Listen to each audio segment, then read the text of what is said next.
Hi friends, எல்லாருக்கும் வணக்கங்க. நான் உங்கள் பால பிரேம்குமார். ஃப்ரெண்ட்ஸ், இன்றைக்கி பார்த்தீங்கன்னா ஒரு டிஃப்ரெண்ட்டான ஒரு வீடியோவில் ரொம்ப நாளைக்கு அப்புறம் ஒரு வீடியோ அப்லோட் பண்ணுறேன். ஏன்னா நான் கொடுக்குறது எல்லாமே ஒரு டிஃப்ரெண்ட்டான ஒரு வீடியோ. அது உங்களுக்கு பிரோஜனமாக உள்ளவும் ஒரு யூஸ்ஃபுல்லாக உள்ள ஒரு வீடியோவாக தான் நான் கொடுப்பேன். ஃப்ரெண்ட்ஸ், இப்போ பார்த்தீங்கன்னா நிறைய பேர் என்கிட்ட கேட்குறீங்க, அண்ணா 2 ஸ்ட்ரோக் இன்ஜினில் வந்து மைலேஜ் வர மாட்டேருக்கு. அப்புறம் 2 ஸ்ட்ரோக் இன்ஜின் என்ன மெயின்டைன் பண்ணாலையும் அது வந்து எனக்கு போர் சவுண்டு, இன்ஜின் சவுண்டு வருது. ஓகேங்களா? அதை பற்றி உங்களுக்கு நான் எக்ஸ்பிளைன் பண்ணுறேன். இப்போ பார்த்தீங்கன்னா என்கிட்ட வந்து ஒரு 4 ஸ்ட்ரோக் உள்ள ஒரு இன்ஜனுடைய கிராங்க் ஷாஃப்ட்டு, ஹெட்டு, இன்ஜன் கேஸ் இருக்குது. 2 ஸ்ட்ரோக்கில் பார்த்தீங்கன்னா ஒரு கிராங்க் ஷாஃப்ட்டு, ஒரு ஹெட்டு, ஒரு இன்ஜன் கேஸ் இருக்குது.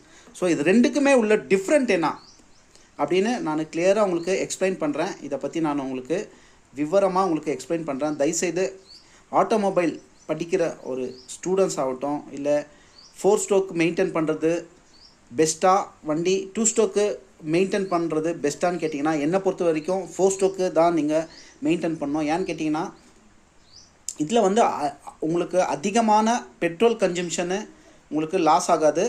அப்புறம் இன்னொரு விஷயம் பார்த்தீங்கன்னா, உங்களுக்கு வந்து இன்ஜன் வந்து ரொம்ப லைஃப் வரும். அது டிஃபெண்டபிள். நீங்கள் ஆயில் மெயின்டைன் பொறுத்து. 2 ஸ்ட்ரோக்கில் பார்த்தீங்கன்னா உங்களுக்கு பெட்ரோல் கன்சம்ஷன் வந்து ரொம்ப அதிகமாக இருக்கும். அதே மாதிரி இன்ஜன் வேலை பார்த்தீங்கன்னா, இன்ஜன் இஷ்யூ வந்து உங்களுக்கு அடிக்கடிக்கு வரும். அதை பற்றி உங்களுக்கு நான் எக்ஸ்பிளைன் பண்ணுறேன். எதனால் இது வருது, எதனால் இது இன்ஜன் லைஃப் வருது. அதாவது நீங்கள் பார்த்தீங்கன்னா இன்ஜன் வேலை பார்த்தீங்கன்னா, இன்ஜன் உங்களுக்கு மெயின்டெனன்ஸ் காஸ்ட் பார்த்தீங்கன்னா 2 ஸ்ட்ரோக்கு பெட்டருங்க. அப்படின்னு கேட்டிங்கன்னா, ஒரு 2 ஸ்ட்ரோக் இன்ஜனை வந்து நீங்கள் பூர்த்தி நீங்கள் ஃபுல்லாக ஒரு 5000 ரூபாய் வச்சிங்கன்னா நீங்கள் பூர்த்தியாக நீங்கள் ஒரு இன்ஜனை ஸ்டார்ட் பண்ணிடலாம். எவ்வளோத்துக்கு? 5000 ரூபாயில் நீங்கள் மெயின்டைன் பண்ணிடலாங்க. ஆனால் 4 ஸ்ட்ரோக் பார்த்தீங்கன்னா உங்களுக்கு ஆகாது. ஏன்னு கேட்டிங்கன்னா, உங்களுக்கு வந்து எல்லாமே காஸ்ட் வந்து ஹை. ஆனால் ஒரு விஷயம் என்னென்னு கேட்டிங்கன்னா, 4 ஸ்ட்ரோக் இன்ஜன் வந்து நீங்கள் லைஃப் லாங்கு எடுத்துகிட்டு போகலாங்க. அது ஒரு விஷயம் மட்டும் இதில் உண்மையான ஒரு விஷயம். அது எதனால் அது மாதிரி உங்களுக்கு இந்த மாதிரி லைஃப் லாங் வருதுன்னு அதனும் உங்களுக்கு நான் எக்ஸ்பிளைன் பண்ணுறேன். இப்போ பார்த்தீங்கன்னா 2 ஸ்ட்ரோக்கு 4 ஸ்ட்ரோக்கும் உள்ள கிராங்க் ஷாஃப்ட் பார்த்தீங்கன்னா உங்களுக்கு நான் எக்ஸ்பிளைன் பண்ணுறேன். இது பார்த்தீங்கன்னா 4 ஸ்ட்ரோக் கிராங்க் ஷாஃப்ட்டுங்க. இது டிவிஎஸ் விக்டரு. இது பார்த்தீங்கன்னா சுசுகி சமரா. இது ஒரு கிராங்க் ஷாஃப்ட்டு. ஃப்ரெண்ட்ஸ், இப்போ வந்து பார்த்தீங்கன்னா நான் உங்களுக்கு சொல்கிறது தான் ஒரு மெசேஜ். அதாவது என்னன்னு கேட்டிங்கன்னா, 2 ஸ்ட்ரோக் கிராங்க் பார்த்தீங்கன்னா, இந்த 2 ஸ்ட்ரோக் கிராங்க் பார்த்தீங்கன்னா உங்களுக்கு ரெவல்யூஷன் வந்து 2 டைம்ஸ் ஆகும். அப்போ உங்களுக்கு என்ன ஆகும்னா, 2 ஸ்ட்ரோக்கில் எப்போவுமே வந்து உங்களுக்கு அதிகமான இனிஷியல் பிக்கப் ஆகட்டும், எல்லாமே உங்களுக்கு டார்க் வந்து ஜாஸ்தியாக இருக்கும். ஆனால் 4 ஸ்ட்ரோக்கில் வந்து பார்த்தீங்கன்னா ரெவல்யூஷன் 4 டைம் ஆகும். அதை பற்றி நான் ஒரு வீடியோ உங்களுக்கு தெளிவாக போட்டிருக்கேன். என்னுடைய வீடியோவை வந்து புதுசாக இப்போ ஃபஸ்ட்டு பார்க்குறவங்க தான் தயவுசெய்து நான் எக்ஸ்பிளைன் பண்ணியிருக்கேன் 4 ஸ்ட்ரோக் என்னான்னு. அதை பற்றி நீங்கள் பாருங்கள், உங்களுக்கு விவரமாக புரியும். ஃபஸ்ட்டு வந்து இந்த 4 ஸ்ட்ரோக் உள்ள டிஃப்ரெண்ட்டு, 2 ஸ்ட்ரோக் உள்ள டிஃப்ரெண்ட்டு, ஏன் பெட்ரோல் வந்து நம்மளுக்கு மைலேஜ் 2 ஸ்ட்ரோக்கில் வரமாட்டேருக்கு, 4 ஸ்ட்ரோக்கில் ஏன் வருது, இன்ஜன் ஏன் 4 ஸ்ட்ரோக்கில் லைஃப் வருது, 2 ஸ்ட்ரோக்கில் ஏன் வரமாட்டேங்குது பற்றி தான் நான் விவரிக்கிறேன். இதை பார்த்தீங்கன்னா இந்த 2 ஸ்ட்ரோக் வந்து பார்த்தீங்கன்னா ஃபஸ்ட்டு வந்து ரெவல்யூஷன் 2 டைம்ஸ் ஆகும், இது 4 டைம்ஸ் ஆகும். ஓகேங்களா? இது ஆல்மோஸ்ட் உங்களுக்கு தெரிஞ்சிருக்கும். ஆனால் ஒரு விஷயம் மட்டும் உங்களுக்கு தெரியாது. அது வந்து நீங்கள் பாருங்கள், புரியும். ஏன்னு கேட்டிங்கன்னா, மைலேஜ் ஏன் நம்மளுக்கு இங்கே லாஸ் ஆகுது, பெட்ரோல் ஏன் லாஸ் ஆஃப் பெட்ரோல் வந்து இங்கே நம்மளுக்கு கன்சம்ஷன் வர மாட்டேருக்கு, இதில் ஏன் வருதுன்னா, ஃப்ரெண்ட்ஸ் நீங்கள் பார்த்தீங்கன்னா இப்போது இந்த ஒரு 4 ஸ்ட்ரோக் இன்ஜன் கேஸ் பாருங்கள் ஃப்ரெண்ட்ஸ். இங்கே பார்த்தீங்கன்னா உங்களுக்கு கிராங்க் ஷாஃப்ட்டுக்கு ஆயில் சர்க்குலேஷனும் கியர் பாக்ஸ் ஆயில் சர்க்குலேஷனும் ஒரே ஒரு ஆயில் தான் ஃப்ரெண்ட்ஸ். அதாவது நீங்கள் போடக்கூடிய இன்ஜின் ஆயில் தான் ரெண்டுமே மெயின்டைன் ஆகும். பார்த்தீங்களா? இங்கே பாருங்கள், இன்ஜின் டிசைனே பாருங்கள். இந்த கிராங்க் ஷாஃப்ட்டில் உள்ள உங்களுக்கு ஆயில் சர்க்குலேஷன் ஆகும். இது ஃபஸ்ட்டு நீங்கள் ஒரு பாயிண்ட்டு புரிஞ்சுக்குங்க. அதே நீங்கள் 2 ஸ்ட்ரோக்கில் பார்த்தீங்கன்னா கிராங்க் ஷாஃப்ட்டுடைய இங்கே உக்கார பகுதி பார்த்தீங்கன்னா இது வந்து க்ளோசிங் சைக்கிள் தான். இங்கே வந்து உங்களுக்கு oil circulation, engine oil circulation வரவே வராது. லூப்ரிகேஷன் பார்த்தீங்கன்னா நீங்கள் பெட்ரோலில் ஆயில் போடுறது தெரியுங்களா, அந்த லூப்ரிகேஷனில் தான் இந்த கிராங்க் ஷாஃப்ட்டே ரன் ஆகும் ஃப்ரெண்ட்ஸ். இப்போ ஒரு பாயிண்ட் உங்களுக்கு புரிஞ்சிருக்கும். 4 ஸ்ட்ரோக் பார்த்தீங்கன்னா டோட்டலாக நீங்கள் போடக்கூடிய இன்ஜின் ஆயில் எல்லாமே உங்களுக்கு இதில் தான் உங்களுக்கு பேரிங்கு, கனெக்டிங் ரோடு ஆகட்டும், எல்லாமே உங்களுக்கு இந்த ஆயிலில் சர்க்குலேஷன் ஆகும். ஓகேங்களா? ஆனால் 2 ஸ்ட்ரோக் வந்து நீங்கள் போடக்கூடிய இன்ஜின் ஆயில் மட்டும் வெறும் கியர் பாக்ஸ் தான் உங்களுக்கு லூப்ரிகேஷன் ஆகும். ஆனால் கிராங்க் ஷாஃப்ட் ஆகாது. இப்போ உங்களுக்கு இந்த பாயிண்ட்லேயே புரிஞ்சிருக்கும். என்னன்னு கேட்டிங்கன்னா, இன்ஜன் லைஃப் லாங் பார்த்தீங்கன்னா இந்த பேரிங்க்கு பார்த்தீங்கன்னா 2 ஸ்ட்ரோக் வந்து உங்களுக்கு இந்த மாதிரி ஒரு பேரிங் பார்த்தீங்கன்னா ஆயில் சர்க்குலேஷனே இருக்காது ஃப்ரெண்ட்ஸ். எப்படி ஜாமாக இருக்கு பாருங்களேன் எவ்வளோ டைட்டாக இருக்குது. ஸோ இதெல்லாமே பார்த்தீங்கன்னா 2 ஸ்ட்ரோக்கு. இதில் பார்த்தீங்கன்னா உங்களுக்கு இன்ஜன் கிராங்க் ஷாஃப்ட் சவுண்ட் ஆகட்டும், இன்ஜன் போர்ஸ் இதாகிறது எல்லாமே உங்களுக்கு அதிகமாக வரும் 2 ஸ்ட்ரோக்கில். ஓகேங்களா? ஏன்னா இங்கே வந்து உங்களுக்கு ஆயில் சர்க்குலேஷன், இன்ஜன் ஆயில் வரவே வராது. ஆனால் 4 ஸ்ட்ரோக்கில் இன்ஜன் ஆயில் வரும். இந்த பாயிண்ட் புரிஞ்சுக்குங்க. பெட்ரோல் ஏன் லாஸ் ஆகுதுன்னு நான் எக்ஸ்பிளைன் பண்ணுறேன். ஓகேங்களா, இந்த ஒரு பாயிண்ட் புரிஞ்சுக்கோங்க. நெக்ஸ்ட்டு பார்த்தீங்கன்னா இந்த ஹெட் இருக்குது தெரியுங்களா, இந்த ஹெட்டு நீங்கள் பார்த்துங்க, இந்த 2 ஸ்டோக் உள்ள ஹெட்டு பார்த்துங்க. ஓகேங்களா, இப்போ வந்து மைலேஜ் ஏன் வரமாட்டிருக்குன்னு நான் ஃபஸ்ட்டு பாயிண்ட் சொல்கிறேன் ஃப்ரெண்ட்ஸ். ஓகேங்களா, இப்போ பாருங்கள், நம்மளுக்கு பெட்ரோல் வந்து இன்ஜின் கேஸில் சர்க்குலேஷன் ஆகுது தெரியுங்களா. அதாவது பார்த்தீங்கன்னா நம்மளுக்கு 2 ஸ்டோக்கு இன்ஜின் பார்த்தீங்கன்னா இங்கே வந்து உங்களுக்கு பெட்ரோல் வந்து கிராங்க்குள்ளே வருங்க. பெட்ரோல் கிராங்க்குள்ளே வந்து அதாவது எப்போ வரும்னா இந்த கிராங்க் ஷாஃப்ட் இருக்குது தெரியுங்களா, இந்த கிராங்க் ஷாஃப்ட் வந்து டிடிஸில் இருக்கணும், அதாவது டாப் டெட் சென்டரில் இருக்கணும் ஃப்ரெண்ட்ஸ். உங்களுக்கு எக்ஸ்பிளைன் பண்ணுறேன் பாருங்கள். அதாவது இப்போ நீங்கள் இப்படி வைக்கிறீங்க, ஃபார் எக்ஸாம்பிள் பார்த்தீங்கன்னா ஒரு கிராங்க் ஷாஃப்ட் நாங்கள் வச்சாச்சுங்க. இப்போது இந்த டிடிசினா என்ன ஆகுனா, டிடிசி வந்து டாப் டெட் சென்டரு கிராங்க் ஷாஃப்ட்டில் இருக்குது. அப்போது இப்படி கீழே போகும்போது என்ன ஆகும்னா உங்களுக்கு பெட்ரோல் வந்து உள்ளே என்ட்ரி ஆகும், பெட்ரோல் காற்று உள்ளே என்ட்ரி ஆகும். அப்போது என்ட்ரி ஆகிட்டு இது வழியாக நம்மளுக்கு பெட்ரோல் என்ன ஆகும்னா இங்கே உள்ளே இருக்கும். எப்போ டிடிசிலேருந்து டிடிசி வருதும் பாருங்கள் பிஸ்டனு, அப்போது என்ன ஆகும்னா உங்களுக்கு உள்ளே பெட்ரோல் வந்து இன்ஜின் கேஸ்லேருந்து ரொட்டேட் ஆகி மேலே வரும். ஸோ அப்போ வரும்போது என்னென்னா உங்களுக்கு இது தாங்க 2 ஸ்டோக். ரெவல்யூஷன் வந்து 1 டைமு 2 டைம் வரும்போது ரெவல்யூஷன் ஆகும். இதில் என்ன ஆகும்னா உங்களுக்கு இங்கே பார்த்தீங்கன்னா உங்களுக்கு 4 ஸ்டோக்கில் இங்கே வந்து உங்களுக்கு பெட்ரோல் வந்து வேல்வு, இன்லெட் வேல்வு, அவுட்லெட் வேல்வுன்னு இருக்கும்.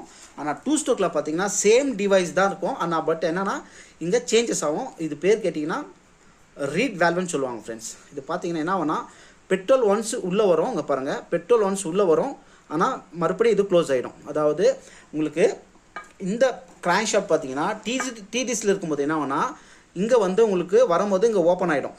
அது எப்படி ஓப்பன் ஆகும்னா பிஸ்டன் வந்து உள்ளே வந்து இழுக்கிற அந்த இழுப்பு சக்தி இருக்குது தெரியுங்களா, கீழே போகும்போது, அதாவது டிடிஸ்லேருந்து கீழே போகும்போது என்ன ஆகுனா உங்களுக்கு அந்த இழுப்பு சக்தி என்ன ஆகுனா இந்த ரீட் வேலை இந்த போர்ட்டு ஓப்பன் ஆகும். ஸோ அப்படி ஓப்பன் ஆகணும்னு என்ன ஆகுனா பெட்ரோலும் காற்று உள்ளே வந்துடும். அப்போ உள்ளே வரும்போது டிடிஸில் இருக்கிற பிஸ்டன் மேலே டாப் டெட் சென்டருக்கு வரும்போது உங்களுக்கு இங்கே பாருங்கள் டாப் டெட் சென்டருக்கு வரும்போது என்ன ஆகுனா ஆட்டோமேட்டிக்காக இங்கே வந்து க்ளோஸில் இருக்கும் இது. ஸோ இது தாங்க ரீட் வேல்வு. ஓகேங்களா, இது ஒரு ஸ்டோக், ரீட் வேல் ஸ்டோக். இது பாருங்கள், இப்போ உங்களுக்கு இந்த ரீட் வேல் க்ளோஸ் ஆச்சுன்னா என்ன ஆகுதுன்னா உள்ளே இருக்கிற பர்னாகிற பெட்ரோல் வந்து மறுபடியும் கார்பரேட்டருக்குள்ளே போகக்கூடாது. அப்போ அதுக்கு தான் இதை வந்து இந்த மாதிரி ஒரு மாடலில் இருக்குது. ஓகேங்களா, இது உங்களுக்கு சப்போஸ் இன்கேஸ் இது மேலே டிடிசி வரும்போது இது ஓப்பன் ஆகிட்டு இப்படி இருந்துச்சுன்னா இது டெம்பர் போயிடுச்சுன்னா உங்களுக்கு என்ன ஆகுனா இஷ்யூ வரும்னா மைலேஜ் வரவே வராது, கார்பரேட்டர் ஐலிங் நிற்காது, ஒரு மாதிரி வண்டி ரேஸ் ஆகும், இந்த மாதிரி இஷ்யூ வரும். இதை மட்டும் நீங்கள் மெயின்டைன் பண்ணிக்கோங்க. ரீட் வேல்வ் வந்து எப்போவுமே இந்த மாதிரி இருக்கணும், கேப் இருக்கக்கூடாது. ஓகேங்களா, இதுதான் ரீட் வேல்வு. இப்போது உங்களுக்கு பெட்ரோல் என்ன உங்களுக்கு இங்கே லாஸ் ஆகுதுன்னு கேட்டிங்கன்னா உள்ளேருந்து உங்களுக்கு பெட்ரோல் வர இன்ஜின் கேஸ் பாருங்கள், இங்கே எவ்வளோ பெட்ரோல் வந்து நம்மளுக்கு லாஸ் ஆகும். இது எல்லாமே பெட்ரோல் தான் ஃப்ரெண்ட்ஸ். இந்த கார்பன் மோனாக்சைடு பார்த்தீங்கன்னா இங்கே பெட்ரோல் வந்து அதிகமாக நம்மளுக்கு லாஸ் ஆகும். எப்படின்னு கேட்டிங்கன்னா அளவுக்கு மீறி பெட்ரோல் உங்களுக்கு ரொம்ப இவங்க லாஸ் ஆகுது. பெட்ரோல் வந்து போர் வழியாக இந்த இன்ஜின் கேஸ்க்குள்ளே வந்து இங்கேருந்து வந்து மேலே வரதுனால நம்மளுக்கு லாஸ் ஆஃப் பெட்ரோல் ஆகுது, டிஸ்டன்ஸு நம்மளுக்கு லாஸ்ட் ஆகுது. பட் என்னென்னா ரெவல்யூஷன்னால உங்களுக்கு அதிகமான பிக்கப் இருக்குது இனிஷியலில். பட் ஆனால் அதே நீங்கள் கம்பேர் பண்ணிங்கன்னா 4 ஸ்டோக்கில் பார்த்தீங்கன்னா இந்த ஒர்க்கிங் பிரின்சிபல் என்னன்னா உங்களுக்கு 2 ஸ்டோக்கோட கம்பேர் பண்ணிங்கன்னா பெட்ரோல் வந்து உங்களுக்கு டைரெக்டாக என்ன ஆகும்னா உங்களுக்கு இன்லெட் வேல்வு ஓப்பன் ஆகிட்டு உங்களுக்கு டைரெக்டாக பெட்ரோல் ஹெட் இந்த மாதிரி பிஸ்டன் டாப்பில் கொடுக்கறனால என்னன்னா உங்களுக்கு பெட்ரோல் கன்சம்ஷன் வந்து ரொம்ப அதிகமாக சேவ் ஆகும். இது பார்த்தீங்கன்னா இன்ஜின்குள்ளே வந்து இன்ஜின் கேஸ் எல்லாம் ஸ்ப்ளட் ஆகி மேலே வரும். ஆனால் ஃபுல் வர பெட்ரோல் அதிகமாக உங்களுக்கு டாப்புக்கு வராது 100%. இதில் ஒரு ஃபார் எக்ஸாம்பிள் உங்களுக்கு வந்து ஒரு 25 ml பெட்ரோல் உள்ளே வருதுன்னு வச்சுங்களேன் ஒரு எக்ஸாம்பிளுக்கு. இந்த 25 ml பெட்ரோல் வந்து உங்களுக்கு 25 ml டிடிஸ்க்கு வராது. அதில் வந்து உங்களுக்கு ஒரு 15% ஒரு 15 ml இல்லை 20 ml உங்களுக்கு தான் மேலே வரும் டாப்புக்கு. நான் எக்ஸாம்பிள் சொல்கிறேன். அப்போ என்ன ஆகுனா இங்கே பெட்ரோல் வந்து உங்களுக்கு இது இருந்தே இருக்கும் இன்ஜின் கேஸில்.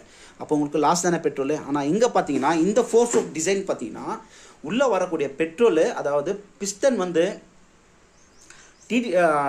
டிடிஸ்லேருந்து டாப் டெட் சென்டர் வருது. அப்போ வந்து உங்களுக்கு இன்லெட் வேல்வ் ஓப்பன் ஆகும்போதும் ஆட்டோமேட்டிக் என்ன ஆகுனா உங்களுக்கு வந்து உள்ளே வந்து கேம் ஷாஃப்ட் வந்து டிடிசி அதாவது கேம் ஷாஃப்ட் உங்களுக்கு ஒர்க் பண்ணும். இந்த வேல்வ் ரெண்டுமே இன்லெட் வேல்வ் அவுட்லெட் வேல்வ் ரெண்டுமே உங்களுக்கு கம்யூனிகேஷன் கொடுக்குறது இது எதுன்னு கேட்டிங்கன்னா கேம் ஷாஃப்ட்னு இருக்குது. அது நான் உங்களுக்கு ஒரு வீடியோ போட்டிருக்கேன், நீங்கள் பாருங்கள். இது ரெண்டுமே ஒர்க் பண்ணுறது கேட்டிங்கன்னா கேம் ஷாஃப்ட். ஓகேங்களா, டைமிங் செயின் வழியாக அது ஒர்க் ஆகும். இன்லெட் வேல்வு ஓப்பன் ஆகும்போது அவுட்லெட் வேல்வு க்ளோஸில் இருக்கும். ஓகேங்களா ஃப்ரெண்ட்ஸ், அதாவது பிஸ்டனு மறுபடியும் கீழே வரும்போது டிடிஸில் வரும்போது என்னன்னா உங்களுக்கு கம்ப்ரெசர் வந்து அங்கே கம்ப்ரெஷனாக சேஞ்ச் ஆகும். ஓகேங்களா, கம்ப்ரெஷனாக சேஞ்ச் ஆகும்போது உங்களுக்கு ரெவல்யூஷனு லாஸ்ட் 4th ரெவல்யூஷனுக்கு நீங்கள் கம்ப்ரெஷன் வெளியே வரும்போது என்ன பார்த்தீங்கன்னா இந்த எக்ஸாஸ்ட் வேல்யூ ஓப்பன் ஆயிடும் ஃப்ரெண்ட்ஸ். கார்பன் மோனாக்சைடு வெளியே போயிடும். ஓகேங்களா? இப்படி பண்ணுறதுனால என்ன ஆகுதுன்னா உங்களுக்கு கார்பன் மோனாக்சைடு வந்து மெயின்டைன் ஆகும். பெட்ரோல் வந்து உங்களுக்கு லாஸே ஆகாது. அதனால தான் உங்களுக்கு வந்து 4 ஸ்ட்ரோக் இன்ஜினை மைலேஜில் அடிச்சிக்கவே முடியாது. ஓகேங்களா? நீங்கள் கேட்கலாம், ப்ரோ என்ன ப்ரோ பொய் சொல்கிறீங்க, நீங்கள் என் வண்டி வந்து மைலேஜாக வர மாட்டேங்குது 4 ஸ்ட்ரோக்குன்னு சொல்லுவீங்க. ஏன்னான்னு கேட்டிங்கன்னா உங்கள் வண்டி வந்து NS 200 இருக்கலாம், இல்லை NS 220 இருக்கலாம். இந்த மாதிரி அளவுக்கு மீறிய ஒரு அதிகமான ஒரு சிசி 4 ஸ்ட்ரோக்கில் வாங்கினீங்கன்னா மைலேஜ் வராது. ஏன்னு கேட்டிங்கன்னா நீங்கள் கொடுக்கும்போதே கம்பெனிக்காரங்க சொல்லி தான் கொடுப்பாங்க. அதை வந்து நம்ம என்ன பண்ணுறோன்னா வாங்குகிற பதட்டத்துலேயோ ஒரு இதுலேயோ வந்து நம்ம மைலேஜ் வண்டி பார்த்து வாங்க மாட்டோம். எப்போவுமே நீங்கள் தீவிரமாக யோசித்து பார்த்து வாங்குங்க. ஓகேங்களா? மைலேஜ்னா 100 சிசிலேருந்து ஒரு 125 சிசி எடுத்திங்கன்னா உங்களுக்கு மைலேஜ் எதிர்பார்க்கலாம். இப்போ உங்களுக்கு புரிஞ்சிருக்கும் 4 ஸ்ட்ரோக்குள்ள டிஃப்ரெண்ட்டும் 2 ஸ்ட்ரோக்குள்ள டிஃப்ரெண்ட்டும் என்னான்னு உங்களுக்கு புரிஞ்சிருக்கும் ஃப்ரெண்ட்ஸ். ஓகேங்களா? 4 ஸ்ட்ரோக் பார்த்தீங்கன்னா இந்த இன்ஜின் பேரிங் எல்லாமே உங்களுக்கு ஆயில் லூப்ரிகேஷனில் ஒர்க் ஆகும்.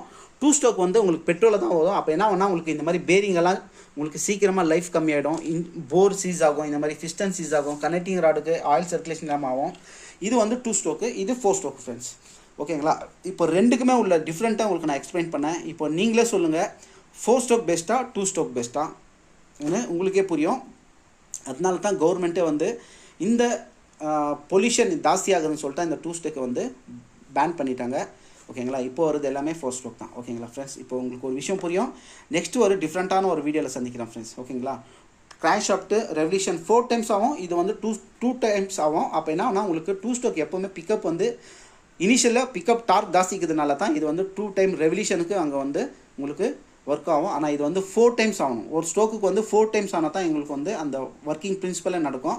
அதனால தான் 4 ஸ்ட்ரோக் வந்து ரெவல்யூஷன் 4 டைம்ஸ் ஆகும், இது 2 டைம்ஸ் ஆகும். ஆனால் நம்மளுக்கு என்னை பொறுத்த வரைக்கும் நீங்கள் வந்து 4 ஸ்ட்ரோக்கில் தான் நீங்கள் மைலேஜே எக்ஸ்பெக்ட் பண்ண முடியும், 2 ஸ்ட்ரோக்கில் பண்ண முடியாதுன்னு ஒரு பதிவு நான் ஆணித்தரமாக பதிவு பண்ணிக்கிறேன் ஃப்ரெண்ட்ஸ். ஓகேங்களா? எப்போவுமே ஜென்யூனாக திங்க் பண்ணுங்கள். ஓகேங்களா? Thank you so much. நெக்ஸ்ட்டு ஒரு வீடியோவில் டிஃப்ரெண்ட்டான வீடியோவில் சந்திக்கிறேன் ஃப்ரெண்ட்ஸ். குட்